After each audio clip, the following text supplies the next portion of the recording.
오늘도 계속해서 로마서의 말씀 묵상합니다. 로마서 1장 2절에서 6절 말씀 가지고 하나님의 복음을 소개합니다 라는 제목으로 은혜 받기를 원합니다. 오늘 말씀은 1절 후반부에 하나님의 복음이라는 말씀에서 시작합니다. 하나님의 복음을 위해서 택정함을 입었으니, 그리고 이 복음은 이렇게 시작해서 2절 말씀, 이 복음은, 그래서 하나님의 복음을 설명하고 소개하는 것으로 이 말씀이 6절까지 진행이 되고 있습니다. 복음은 하나님의 복음이다라고 했습니다. 하나님께 속한 복음입니다. 하나님께 속한 복음이라는 것은 하나님이 주인이신 복음이다. 하나님이 주인이시기 때문에 복음에 대한 모든 것들은 하나님이 주관하신다는 것을 말씀합니다.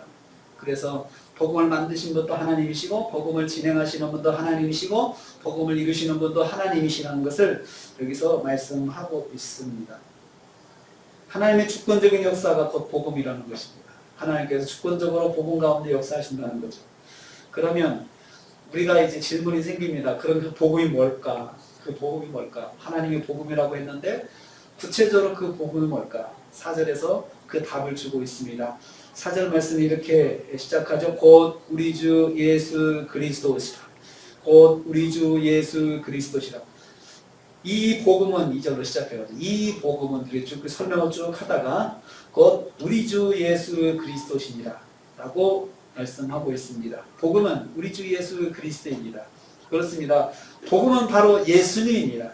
예수님이 복음이라는 것입니다. 그래서 복음은 바로 우리 주 예수 그리스도라고 하였습니다. 이 말씀을 하나씩 묵상해 보겠습니다. 그러면 복음의 내용이 뭐냐? 예수 그리스도가 복음인데 이 복음은 무엇일까? 라고 우리가 이제 궁금하니까 설명을 하나씩 해 주십니다. 예수님이 바로 복음이다라고 했습니다. 그러면 그 예수님은 어떤 분이십니까? 우리 주님이다. 우리 주. 예수님은 주님이시다라고 했어요. 여기서 주님은 헬라어로 큐리오스입니다. 큐리오스는 주인, 로드입니다. 주인, 큐리오스라는 말은 노예가 자기 주인을 부를 때 사용하는 호칭입니다. 노예가 자기 주인에게 큐리에 이렇게 불렀습니다. 호칭은 큐리에입니다. 명사형은 큐리오스지만 호칭은 큐리에, 주인님 이렇게 불렀습니다. 예수님은 우리 성도들이 주인님이라고 부르는 분입니다. 성도가 예수님을 주인님이라고 부를 때 그 사람에게는 예수님이 복음이 되는 것입니다. 예수님을 믿는 사람은 예수님을 우리는 주님이라고 부릅니다. 기도할 때도 주님 그러죠. 주여라고 하죠. 그러면 여러분 예수님을 주인으로 부르는 사람과 부르지 못하는 사람들이 있는데, 예수님을 주님으로 부르지 못하는 사람은 아직 예수님을 복음으로 만나지 못하는 것입니다. 예수님이 주인이시면 무슨 일이 일어납니까? 예수님께서 말씀하시는 대로 순종하는 삶을 살게 되는 것이죠. 그냥 주인이라고 부르는 것은 말로만 주인으로 부르는 것이 아니고 실제 생활 속에서 주인이 가라고 하면 가고 멈추라면 멈추고, 그리고 또 거기서 오랫동안 있으라고 하면 있는 그런 삶을 사는 사람입니다. 주인이 뜻하는 대로 순종하며 사는 사람이 바로 예수님을 주님으로 모시는 사람입니다. 그런데 예수님은 우리 주님이시다고 그랬습니다. 우리의 주님이시다고 그랬죠. 나의 주님이 아니고 우리의 주님이라고 복수형으로 표현하고 있습니다. 우리의 주님. 이 말은 예수님이 주인 되심이 나와 우리 모두에게 해당하는 사항이라는 거죠. 나의 주님만 되는 것이 아니고 옆에 있는 형제 자매들 한 사람 한 사람에게도 주님이 되신다는 거예요. 그래서 이 주님, 우리 주님이라는 말은 공동체의 주인이라는 것이죠. 우리 교회의 주인이세요. 나 한 사람 주인도 되시지만 옆에 계신 지체들 한 사람 한 사람의 주인도 되시고 우리 모두의 주인이 되신다는 것입니다. 예수님께서 우리 전체의 주인이시기 때문에 우리 모두는 주인이신 예수님의 뜻을 쫓아가는 사람들이에요. 여기에 모인 우리 모든 성도들은 예수님의 뜻을 쫓아가는 공동체의 믿음을 가진 사람들이에요. 우리가 여기 모여가지고 목사 한 사람의 개인의 신앙을 따라가는 것이 아닙니다. 저도 그렇고 여러분도 그렇고 주인이신 예수님의 그 말씀을 따라가는 사람들이 바로 저와 여러분입니다. 그래서 우리가 하나 될 수 있는 길은 목사님 뜻을 따라서 가는 것이 하나 되는 것이 아니고 주님의 뜻을 따라가는 것이 하나 되는 지름길입니다. 저도 주님의 뜻을 따르고 여러분도 주님의 뜻을 따르고 서로가 주님의 뜻을 따르면 거기에서 하나가 될 수가 있습니다. 그래서 우리는 항상 질문합니다. 우리가 이 일을 할 때 예수님의 뜻이 무엇일까? 예수님의 뜻이 무엇일까? 이렇게 따라보죠. 우리가 질문하죠. 우리 주님이신 예수님의 뜻은 무엇일까? 그래서 우리가 함께 하시면서 기도합니다. 기도해서 우리 주님의 뜻이 무엇인가를 우리 한번 확인합시다. 주님의 뜻을 우리가 들어봅시다. 주님의 뜻이 무엇인지 우리 시간 알기로 원합니다. 그래서 하시면서 기도하고 또 말씀을 읽고 그러면서 주님의 뜻을 찾아서 우리 모두가 주님의 뜻이 이것입니다 라고 하면 모두가 따라가게 되는 것입니다. 주님의 뜻에 목사님도 양보하고 성도님도 양보하고 모두가 주님의 뜻을 맞추려면 양보가 필요합니다. 내 뜻은 이렇지만 예수님의 뜻이 이러니 나도 내 뜻을 내려놓고 예수님의 뜻을 따라가지. 서로 그렇게 할 때 교회는 진정으로 예수님 안에서 하나 될 수 있습니다. 바로 이것이 우리 주님의 의미입니다. 그리고 그리스도 예수님은 또한 어떤 분이십니까? 그분은 그리스도이십니다. 그분은 그리스도다. 그래서 예수님이 곧 우리 주 예수 그리스도라고 했죠. 예수님은 그리스도이십니다. 우리 모두가 신앙 고백할 때 예수님은 그리스도이심을 고백하는 사람들입니다. 그리스도는 기름 부음을 받은 사람을 말합니다. 이스라엘 사람들에게 그리스도는 이미 역사적으로 교육이 되어 있는 직분이었습니다. 왕, 선지자, 제사장을 세울 때 기름을 부었습니다. 기름 부은 그 사람에게 하나님의 백성을 중보하는 직분을 위임했다는 그런 뜻입니다.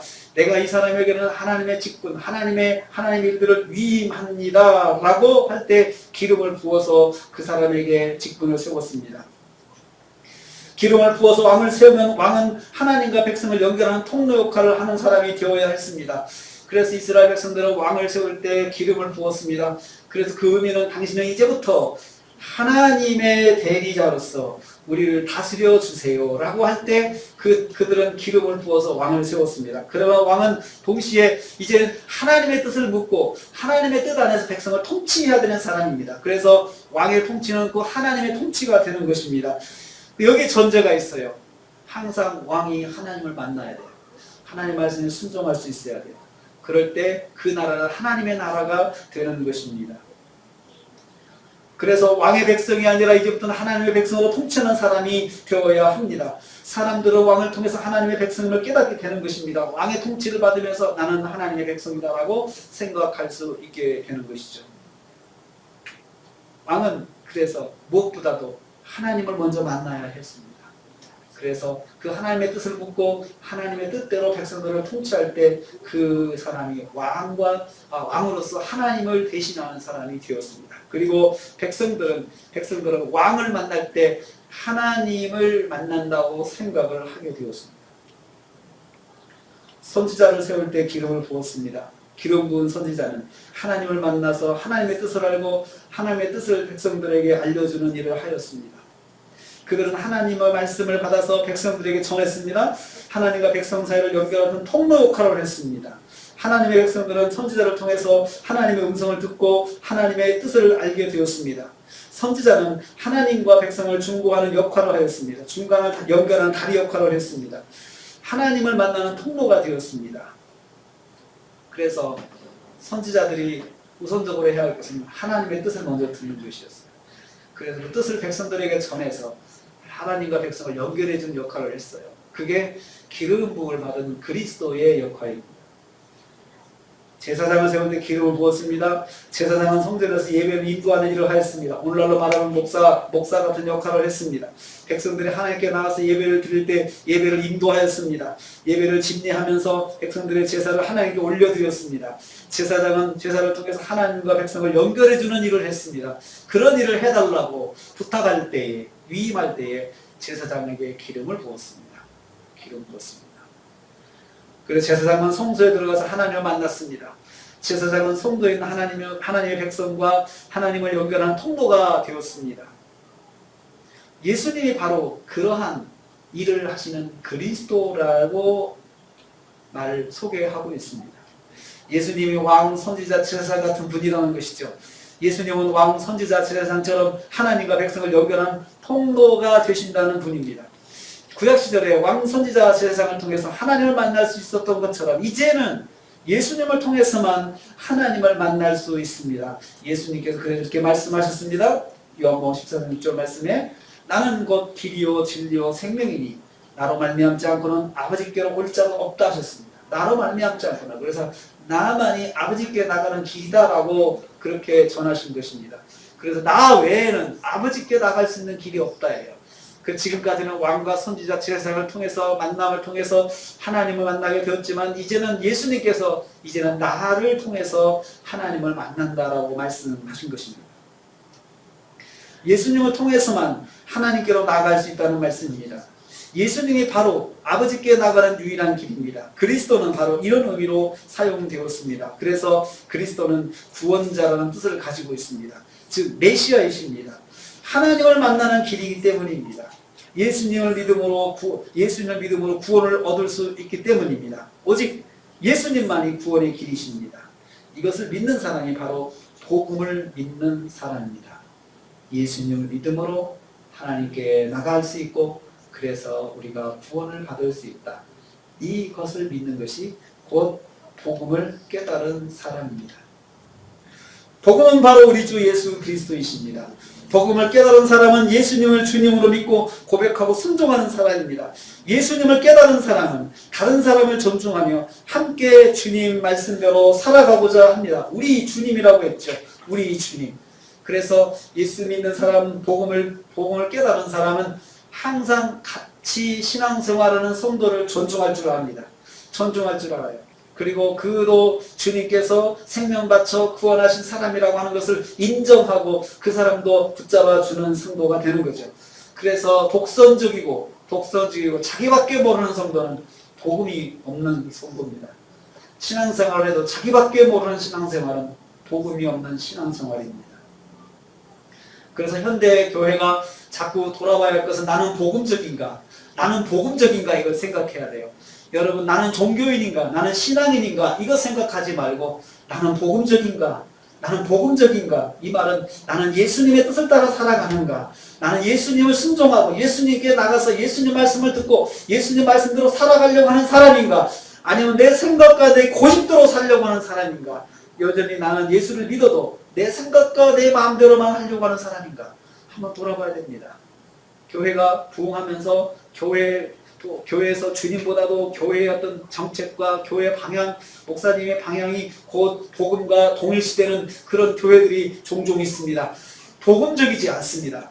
우리는 그것을 맞다, 틀리다 그렇게 평가하는 것이 아니고 복음적이냐 복음적이 아니냐 이렇게 평가하는 것입니다. 우리 교회는 복음적입니까? 복음적이지 않습니까? 그렇게 평가를 해야지 이것이 옳으냐 그러냐 세상적인 기준을 가지고 하는 것은 절대 아닙니다. 우리 교회는 복음주의에 속한 교회입니다. 예수님의 복음을 따라가는 교회입니다. 복음주의는 예수님께서 나의 구주이신 것을 고백하는 사람들이 모인 것이 복음주의자들입니다. 그래서 이제부터는 예수님이 주인이십니다. 우리 주 예수 그리스도를 고백하는 사람들이 모인 것이 복음주의 교회의 성도들의 특징입니다. 예수님 우리 주님이시기 때문에 우리 모두가 예수님 말씀대로 순종하며 삽시다. 자, 어떤 것을 결정할 때 우리 한번 같이 기도하면서 오늘 우리 일에 대해서 주님께서 뭐라고 말씀하시는가 같이 들어봅시다 라고 생각하는 교회. 그래서 그 예수님께서 말씀하시는 것이 이거다라고 하면 모두가 자기 생각을 양보하고 내려놓고 그 길로 따라가는 교회, 복음주의 교회입니다. 예수님만이 구원의 길임을 믿는 사람입니다. 예수님이 복음인 사람들, 그 사람들이 바로 복음을 깨달은 사람인 것입니다. 하나님의 복음의 가치가 무엇입니까? 2절을 보면 이제부터 이 복음에 대해서 좀 복음의 가치를 설명합니다. 2절을 보십시오. 하나님이 미리 약속하셨다라고 했어요. 하나님이 미리 약속하셨다. 복음의 가치는 하나님께서 미리 계획하신 것이라는 것입니다. 하나님께서 미리 계획하시고 굳게 맹세하셨습니다. 내가 꼭 이렇게 하겠다라고 하나님께서 결정하셨습니다. 하나님이 예정하심에 의해서 지금까지 진행되어 온 것이 복음이라는 것이죠. 하나님의 계획 속에서 차근차근 진행되어 온 것이 바로 하나님의 복음입니다. 복음은 하나님의 즉흥적인 것이 아닙니다. 하나님의 즉흥적으로 하신 것이 복음이 아니죠. 하나님께서 창세 때부터 계획하신 복음이, 그 구원의 계획이 바로 복음입니다. 하나님께서 창세 때부터 계획하시고 지금까지 이루신 것이 하나님의 복음입니다. 하나님의 복음은 즉흥적으로 일어난 것이 아니라는 것을 다시 한번 강조하고 있습니다. 하나님은 즉흥적으로 헛되고 일하시는 분이 아니십니다. 하나님은 계획하시고 그 계획을 이루시는 분이십니다. 하나님의 일을 반드시 그리고 실행하시는 분이십니다. 우리는 갑자기 내가 무슨 일을 만났다고 그 일을 향한 하나님의 뜻도 갑자기 생긴 거라고 생각하는 경우가 있습니다. 그렇지 않습니다. 나는 갑자기 만날 수 있지만 하나님은 계획과 섭리 가운데 그 일들을 진행하신다는 것을 우리는 꼭 알아야 합니다. 그래서 우리가 하나님께 여쭤봐야 됩니다. 어떤 일을 만났을 때 주님, 주님의 뜻이 무엇입니까? 주님의 계획이 무엇입니까? 주님, 우리가 어떻게 해야 합니까? 그렇게 엎드려서 기도해야 합니다. 하나님은 선지자들을 통해서 하나님의 복음을 미리 약속하셨습니다. 2절 말씀 보면도 그렇습니다. 선지자들을 통해서 하나님께서 계획하셨다 말씀하셨습니다. 이것은 하나님께서 구약에 있는 선지자들을 통해서 계속해서 전해오셨습니다. 내가 예수 그리스도를 통해서 구원의 계획을 앞으로 이룰 것이다. 그것을 내가 너희에게 가서 백성들에게 전하라 라고 선지자들을 하나씩 보내셨다는 것입니다. 그래서 선지자들의 메시지의 핵심은 예수 그리스도입니다. 예수 그리스도. 그래서 구약 성경을 읽을 때 우리는 예수 그리스도를 만나게 되는 것입니다. 그래서 성경은 역사를 이야기하는 것이 아니고 구원사를 이야기합니다. 구속사를 이야기한다고 우리는 그렇게 이야기를 합니다. 그래서 성경은 구속사적 측면에서 세계사를 바라보는 것이 바로 성경입니다. 그래서 성경을 특별한 말씀이라고 우리는 소개하고 있습니다. 그래서 성경에 미리 약속하셨다. 성경에 미리 약속하셨다. 그렇게 말씀하고 있죠. 그래서 여기서 성경이라는 말은 이 성경이라는 표현은 이 부분에서만 거룩한 말씀들이라고 썼습니다. 거룩한 말씀들이라는 단어를 썼습니다. 그래서 보통 이 성경을 말할 때 성경이 그라파이스라는 말을 써요. 그라파이스 헬라어가 그냥 그라파이스에서 이것은 성경책 스크립처라고 번역을 해요. 스크립처 이게 그라파이스인데 여기서만큼은 그라파이스 하기오스 이렇게 썼어요. 그러니까 이 하기오스라는 말은 거룩한이라는 뜻이에요. 그라파이스는 책이라는 뜻이죠. 거룩한 책이라는 말을 딱 한 번 여기 사용하고 있어요. 딱 한 번.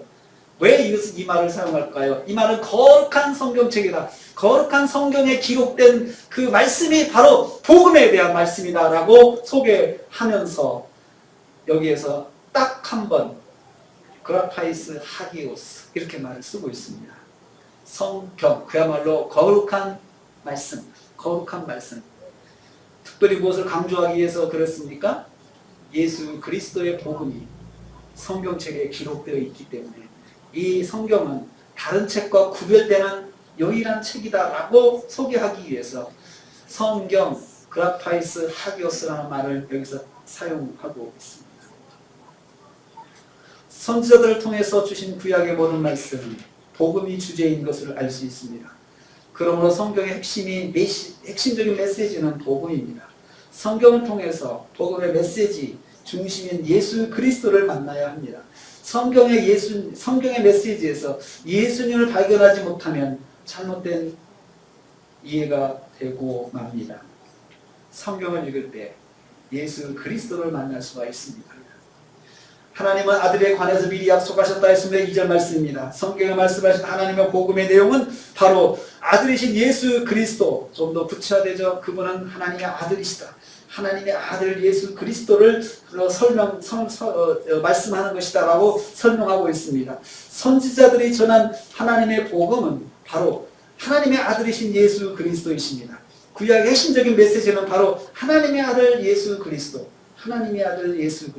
곧 메시아라는 뜻입니다. 그러면 구체적인 복음의 내용은 무엇입니까? 예수님은 다윗의 혈통에서 나셨다. 3절 말씀을 보세요. 3절 말씀에 보면은 그렇게 말씀을 다윗의 혈통에서 나신 분이다. 예수님은 선지자들이 예언한 것처럼 그분은 다윗의 가문에서 나신 분이시다. 이 말은 예수님이 왕이시다는 뜻입니다. 예수님께서 왕으로 세상에 오셨다는 거죠. 다윗의 가문은 유대인에게 유일한 왕의 가문입니다.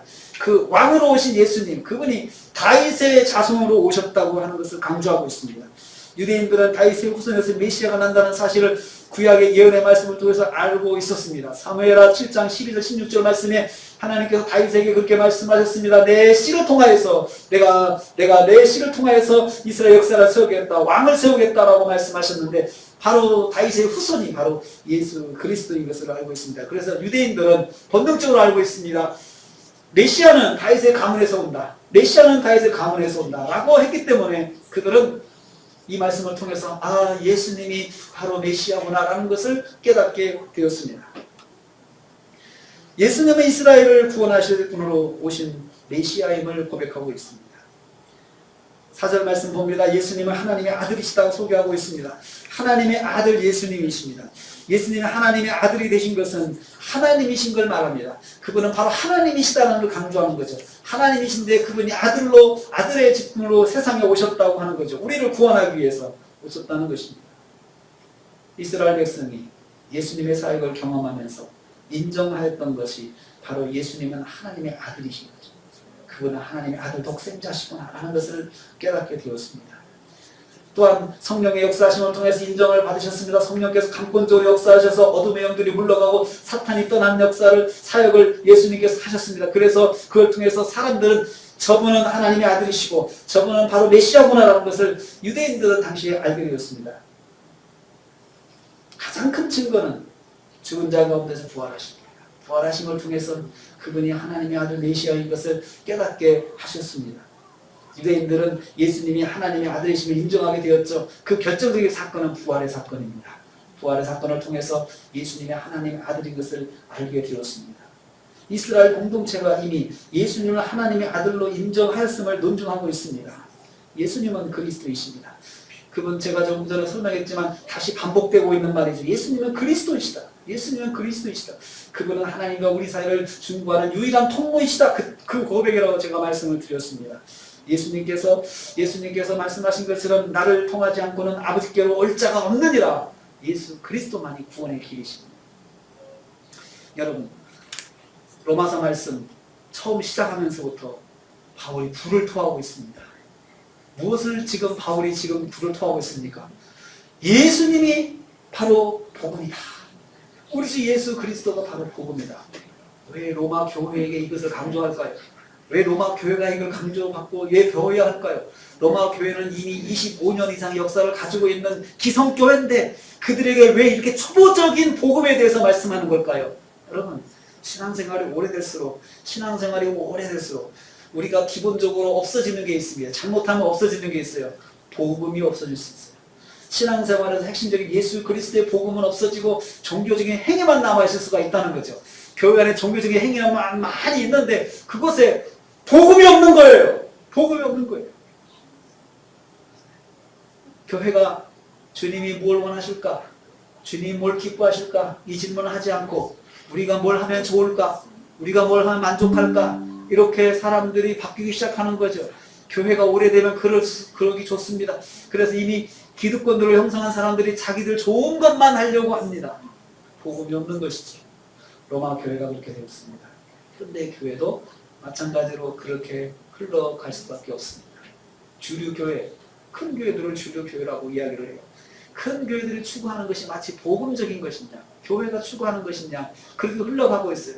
큰 교회들이 모여가지고 자기들이 무슨 결정을 하고 그렇게 하자고 해요. 그렇지만 그 속에 복음이 없고 우리가 이걸 하는데 하고 싶으니까 이걸 해야 된다, 따라오라 라고 강조하는 경우가 많습니다.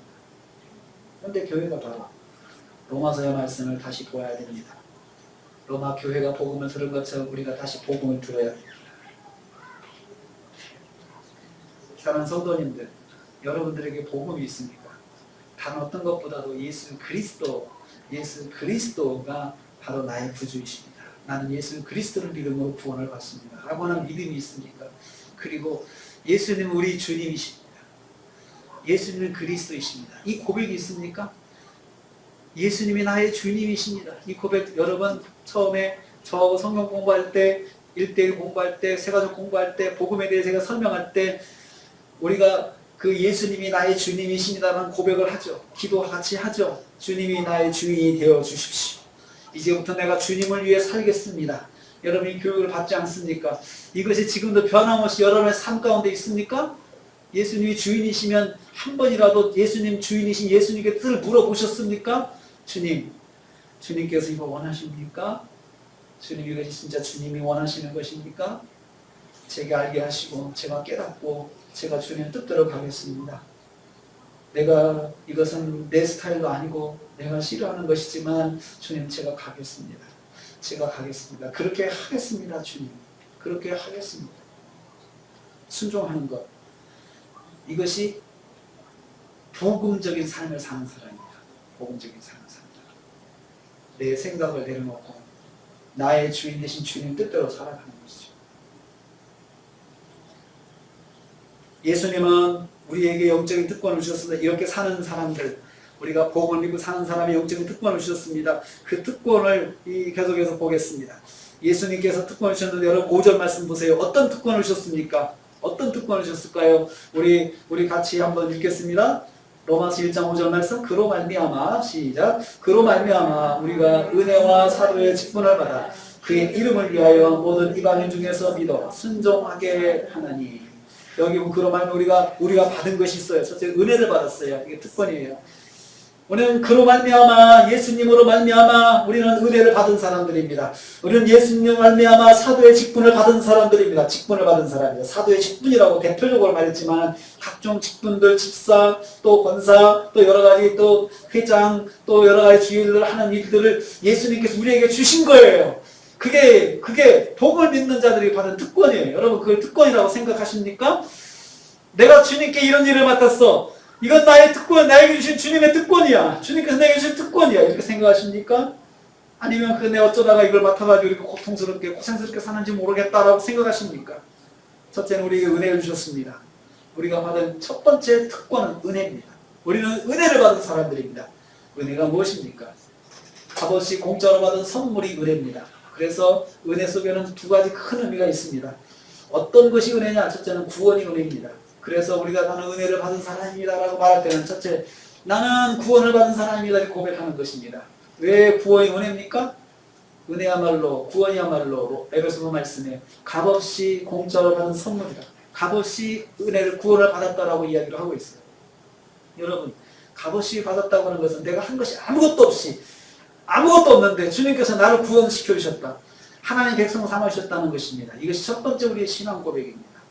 나는 아무 공로 없이 하나님의 백성 되었다. 나는 은혜로 되었다. 그래서 여러분 구원만큼은 공로가 필요 없습니다. 구원만큼은 내가 무엇을 해야 구원받는다고 하는 것은 이것은 잘못된 구원관입니다. 내가 열심히 해서 구원받는다. 내가 봉사해서 구원을 받는다. 내가 헌신해서 구원받는다. 내가 헌금을 많이 해서 구원을 받는다. 내가 뭔가 많이 이루어서 구원을 받는다. 이것은 은혜로 구원이 아닙니다. 값을 주고 구원받는 거죠. 그것은 진정한 복음이 아닙니다.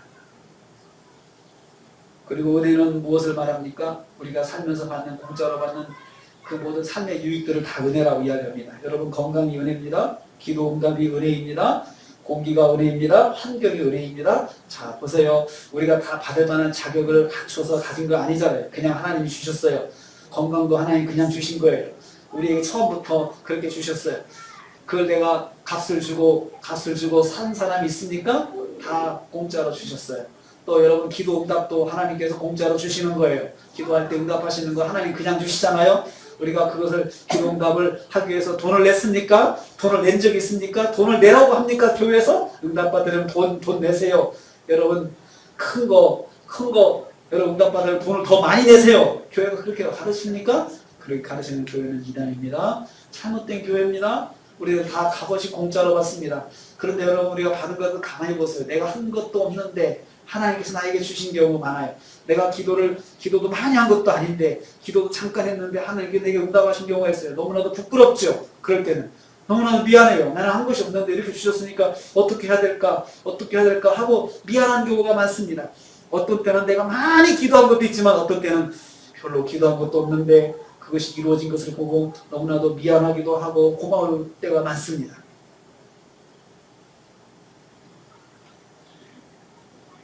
예수는 우리에게 마찬가지로 직분을 주셨습니다.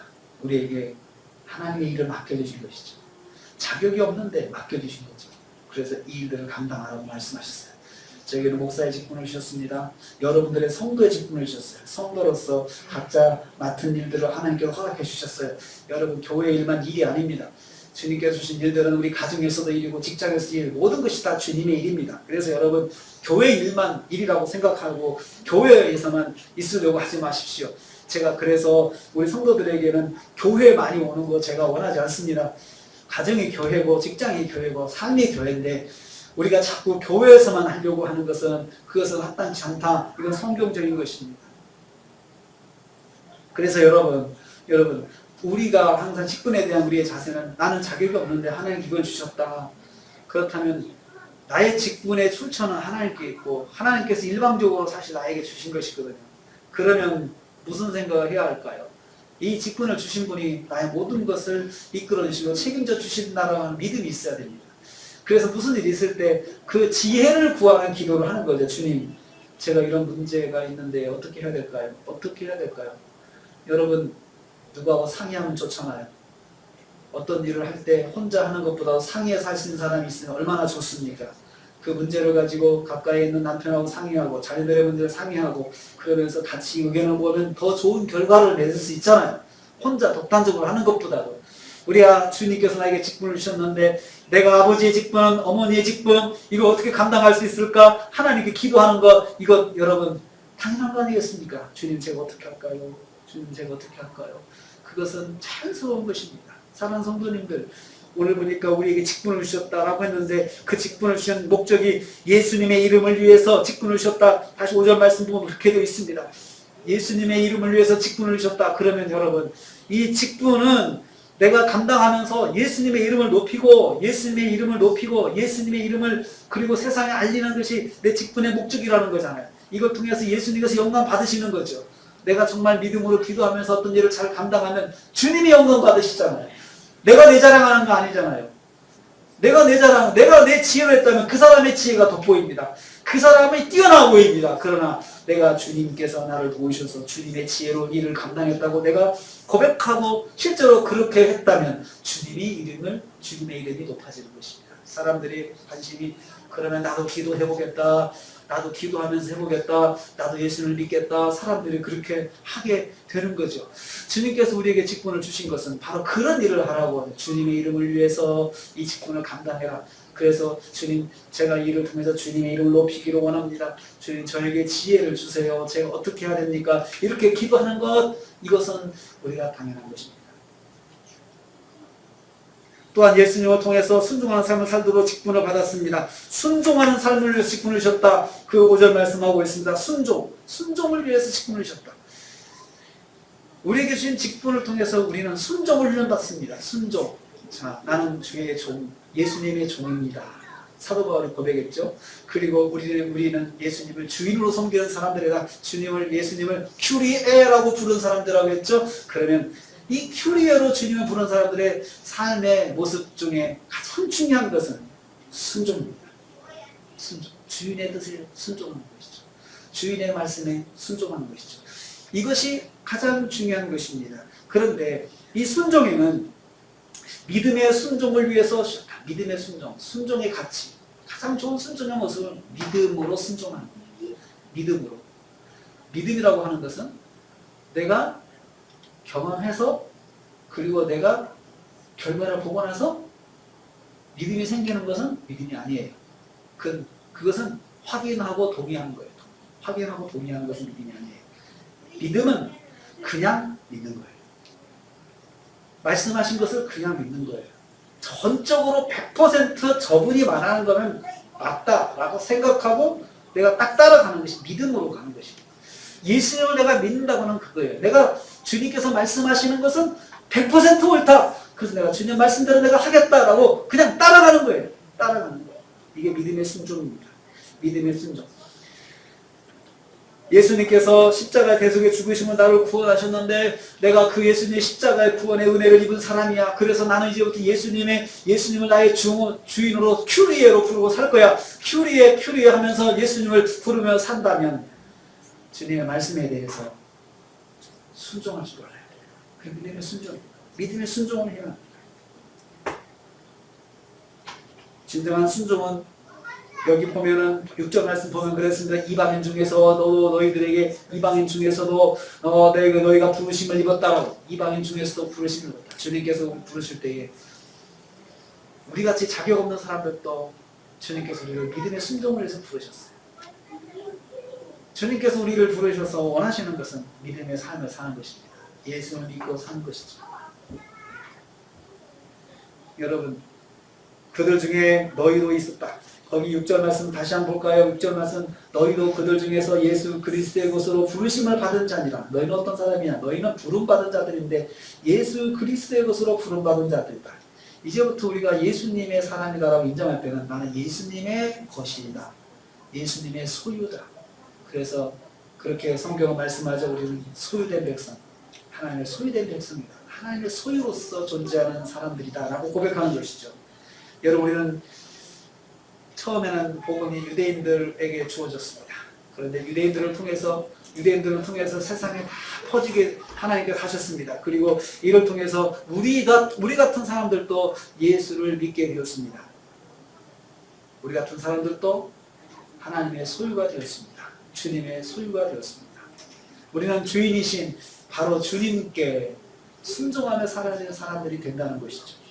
소유는 두 가지 특징이 있습니다. 소유된 사람은 그 소유자의 완전히 예속되어 삽니다. 내 것이다라고 소유자가 이야기하죠. 또 하나는 소유자인 그 사람은 소유자의 뜻대로 살아야 그 소유와 주인과 종의 관계가 형성이 됩니다. 그걸 하지 못하면 주인과 종의 관계는 깨지게 되는 것입니다. 깨지게 되는 거죠. 그래서 우리를 하나님의 소유된 백성이다라고 해서 거룩한 사람들이다라고 이야기를 합니다. 거룩한 백성들. 우리는 거룩한 백성들이에요. 구별된 사람들이에요. 세상 사람의 소유가 아니고 하나님의 소유로서 우리는 구별된 사람들이라는 거죠. 그래서 우리를 성도라고 그렇게 부르고 있습니다. 사랑하는 성도님들, 사도 바울이 이런 가장 기본적인 이야기를 로마 교회 성도들에게 지금 말씀하였습니다. 그때 말씀하였습니다. 그리고 그 성도들이 이 사도 바울의 편지를 다 읽으면서 교회가 다시 각성하고 다시 회복되는 일들을 이제 시작하게 됩니다. 우리는 이 시점에서 우리도 복음을 바로 알기를 원합니다. 복음 바로 예수 그리스도입니다. 우리 주 예수 그리스도, 이것이 바로 복음입니다. 예수님이 우리 주인 되시고 예수님이 그리스도 되신다는 그 사실이 바로 복음인 것입니다. 그것을 통해서 우리가 구원을 받았고 우리 이제부터 예수님의 자녀로서 예수님의 종으로서 우리가 예수님 말씀대로 살아야 되는 사람들이다 라고 우리가 고백하고 하는 사람들이 바로 저 여러분인 것입니다. 신앙생활에서 자기 정체성만큼 분명하게 세우지 못하면 우리 믿음생활은 방황할 수밖에 없습니다. 우리는 예수님을 주로 섬기는 사람입니다. 그래서 무슨 일을 하든지 간에 주인이신 예수님의 뜻이 무엇인가를 물어봐야 될 사람들이에요. 묻는 것은 너무나도 자연스러운 것이고 알지 못하면 물어야 돼요. 생각이 안 나면 물어봐야 돼요. 주님 어떻게 할까요? 주님 어떻게 할까요? 이것은 예수님 우리 주님으로 고백하는 사람들의 당연한 모습이고 그리고 습관이 될 수밖에 없습니다. 하나님의 복음은 하나님께서 의도하신 복음입니다. 하나님께 계획하신 복음입니다. 하나님의 복음은 하나님께서 설계하신 것입니다. 그것은 무엇입니까? 예수 그리스도 우리 주, 그분이 바로 예수 그리스도라는 것. 이것이 복음입니다. 사랑하는 성도들, 이 복음을 바로 알고 이 복음적인 신앙생활 한다고 하는 것은 바로 예수님 말씀대로 순종하며 사는 것이 복음적인 신앙생활입니다. 내가 결정할 때도 주님께 물어보고 내가 어떤 일을 할 때도 주님께 물어보고 그리고 또 혼란 일을 할 때도 주님께 물어보고 하는 것이 예수님을 나의 구주로 섬기는 사람의 자연스러운 모습인 것입니다. 예수 그리스도만이 우리를 구원하신 구원자시고 그분을 통해서 이제부터는 나는 모든 삶이 그분 중심으로 가야 되는 사람입니다 라고 고백하는 것, 이것이 바로 복음입니다. 복음적인 신앙생활을 이루는 저와 여러분 되시기를 주님의 이름으로 축복합니다. 기도하겠습니다. 주님 감사합니다. 복음적인 신앙생활을 저희들에게 말씀해 주셨습니다. 로마 교회가 회복해야 될 복음은 바로 우리 주 예수 그리스도이심을 고백하는 것이었습니다. 바로 우리 주님이신 것을 교회의 주님도 교회 주인도 예수님이시고 내 삶의 주인도 예수님이시고 우리 모든 삶의 주인도 예수님이신 것을 고백하고 그 예수님 따라가는 것이 바로 회복되어야 된다고 말씀하셨습니다. 주님, 우리에게도 그런 회복이 있게 하여 주시옵소서. 예수님이 나의 주인이시고 나의 주님이신 것을 다시 한번 회복하고 그리고 주님 말씀대로 따라가는 저희들 되게 하여 주시옵소서. 예수님의 이름으로 기도하옵나이다. 아멘. 지금은 우리 주님 예수 그리스도의 은혜와 하나님 아버지의 말로 달 수 없는 사랑하심과 성령님의 감동 교통 충만 위로하심이 예수님은 우리 주님이시고 예수님은 그리스도이심을 고백하면서 바른 믿음을 가지고 살기로 다짐하는 성도들 머리 위에 가정과 생활에 교회의 모든 기관들 위해 함께하지 못했지만 여러 세웠던 형제 자매들 위해 그리고 우리 대한민국 위해 선교사님들 가정과 사역에 지금부터 영원토록 함께 있을지어다. 아멘.